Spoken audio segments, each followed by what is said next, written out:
This book is called Flap Your Wings.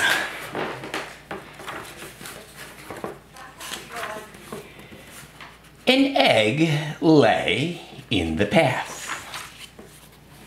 A boy came down the path. He saw the egg. He looked around. He saw flamingos and frogs, turtles and alligators. "Whose egg is this?" he called. But nobody answered. Yeah, not a good idea to go walking alone where there are lots of alligators, just saying. And by the way, this tree is very, very strong, and that pool right there is very, very deep, as you will find out. Then the boy looked up. He saw an empty nest in a tree. "Here is an egg without a nest," he said, "and there is a nest without an egg." Symmetry. The boy climbed the tree. He put the egg in the nest, and then he went away. Mr. and Mrs. Bird came home. They were surprised to find an egg in their nest. "That's not our egg," said Mrs. Bird. "Look how big it is." "But it is an egg. It is in our nest," said Mr. Bird. "If an egg is in your nest, you sit on it and keep it warm. It doesn't matter whose egg it is." "All right," said Mrs. Bird, "but I wonder what kind of bird will come out of that egg." They took turns keeping the egg warm. First, Mrs. Bird sat on it, then Mr. Bird sat on it, and sometimes, because it was so big, they both sat on it.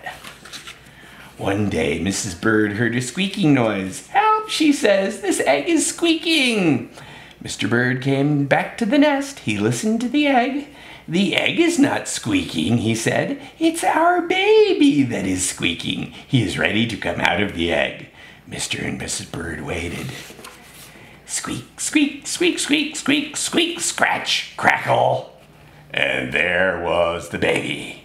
Mr. Bird was very excited. "It's Junior," he shouted. "What a beautiful baby."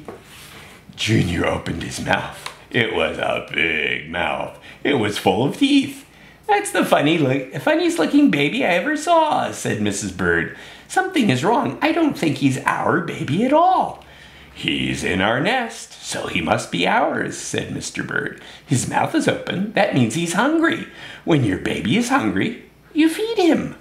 Mr. and Mrs. Bird went away to get some food for Junior. Mr. Bird brought a pink worm. Mrs. Bird brought a green one.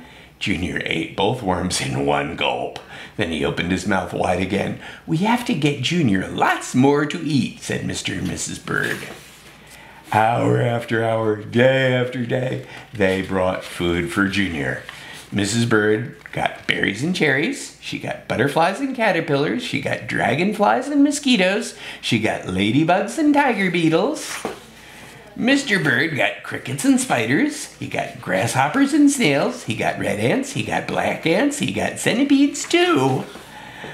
"What kind of bird eats so much?" said Mrs. Bird. "It doesn't matter," said Mr. Bird. "He's still hungry, and we have to feed him." Weeks went by. Junior never stopped eating, and he never stopped growing. He grew bigger and bigger and bigger. Finally, Junior got so big that Mr. Bird said, "It's too crowded up here. Junior has to leave the nest. It's time for him to fly away." "You're right," said Mrs. Bird. "The time has come. We must show him how to fly." Mrs. Bird pushed and pushed.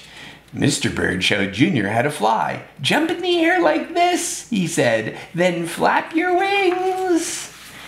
Junior got ready. He took a big breath and jumped. Up, up, up. Into the air he went. "Flap your wings," yelled Mrs. Bird. "Flap your wings," yelled Mr. Bird. Junior flapped and flapped, but he didn't do any good. He didn't have any wings. Down, down, down went Junior. Down into the water, splash. It was cool and wet in the water. It usually is wet in the water. It was just right for Junior. "You know," said Mrs. Bird, "I don't think Junior was a bird at all." "It doesn't matter," Mr. Bird said. "He's happy now, and just look at him swim."